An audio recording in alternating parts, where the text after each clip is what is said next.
ನಮಸ್ಕಾರ ಎಲ್ರಿಗೂ. ನಾನು ಪವಿತ್ರ. ಇವತ್ತು ಏನು ಮಾಡೋಕ್ಕೆ ಹೊರಟಿದ್ದೀನಿ ಅಂದರೆ ಸ್ಪೆಷಲ್ ಆಗಿರೋ ಒಂದು ಐಟಮ್ ಮಾಡ್ತಾಯಿದ್ದೀನಿ. ನನ್ನ ಮಗ ಹಾಸ್ಟೆಲಿಂದ ಬಂದಿದ್ದಾನೆ.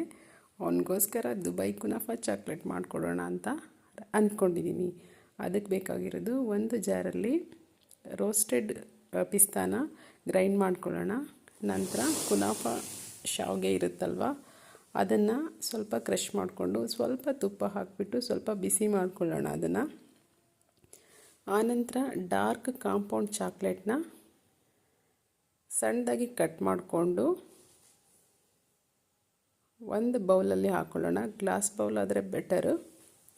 ಆನಂತರ ಇದನ್ನು ಕಟ್ ಮಾಡ್ಕೊಳ್ಳೋಣ. ಆನಂತರ ನಾವು ರೋಸ್ಟ್ ಮಾಡ್ಕೊಂಡಿರೋ ಶಾವಿಗೆ ಜೊತೆಗೆ ಮಿಲ್ಕ್ ಮೇಡ್ ಹಾಗೂ ಪಿಸ್ತಾನ ಸೇರಿಸ್ಕೊಳ್ಳೋಣ. ನಂತರ ಚಾಕ್ಲೇಟನ್ನು ಡಬಲ್ ಬಾಯ್ಲಿಂಗ್ ಮೆಥಡಲ್ಲಿ ಮೆಲ್ಟ್ ಮಾಡ್ಕೊಳ್ಳೋಣ. ಮೆಲ್ಟ್ ಆಗಿರೋ ಚಾಕ್ಲೇಟನ್ನು ಚಾಕ್ಲೇಟ್ ಮೋಲ್ಡಲ್ಲಿ ಹಾಕಿಬಿಟ್ಟು ಒಂದು ಸ್ವಲ್ಪ ಹೊತ್ತು ಫ್ರಿಜ್ಜಲ್ಲಿಟ್ಟು, ನಂತರ ಇನ್ನೊಂದು ಮೋಲ್ಡಲ್ಲಿ ಕ್ಯಾಶ್ಯೂನ ಹಾಕಿಬಿಟ್ಟು ಅದಕ್ಕೆ ಸ್ವಲ್ಪ ಪಿಸ್ತಾ ಪೌಡ್ರು ಉದುರಿಸಿ ಮತ್ತು ಮೆಲ್ಟ್ ಮಾಡ್ಕೊಂಡಿರೋ ಚಾಕ್ಲೇಟ್ನ ಅದರಲ್ಲಿ ಹಾಕೋಣ. ಫಿಲ್ ಮಾಡಿಬಿಟ್ಟು ಫ್ರಿಜ್ ಮಾಡೋಣ. ನಂತರ ಫ್ರಿಜ್ಜಲ್ಲಿರೋ ಚಾಕ್ಲೇಟ್ ಮೌಲ್ಡನ್ನು ತೊಗೊಂಡು ಅದಕ್ಕೆ ಕುನಾಫಾ ಶಾವಿಗೆ ಮಿಕ್ಸ್ಚರ್ನ ಅದಕ್ಕೆ ಮಿಕ್ಸ್ ಮಾಡಿ, ನಂತರ ಚಾಕ್ಲೇಟ್ನ ಅದಕ್ಕೆ ಮೆಲ್ಟಾಗಿರೋ ಚಾಕ್ಲೇಟ್ನ ಅದಕ್ಕೆ ಹಾಕಿ ಮೇಲ್ಗಡೆ ಪಿಸ್ತಾ ಪೌಡ್ರ್ ಉದುರಿಸೋಣ. ನೋಡಿ, ಈಗ ಕಲರ್ಫುಲ್ ಆಗಿರೋ ದುಬೈ ಕುನಾಫಾ ಚಾಕ್ಲೇಟ್ ರೆಡಿಯಾಗಿದೆ. ತುಂಬ ಚೆನ್ನಾಗಿ ಬಂದಿದೆ ಫ್ರೆಂಡ್ಸ್.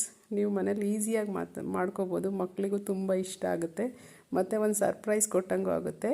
ನನ್ನ ಚಾನಲ್ನ ಸಬ್ಸ್ಕ್ರೈಬ್ ಮಾಡಿ.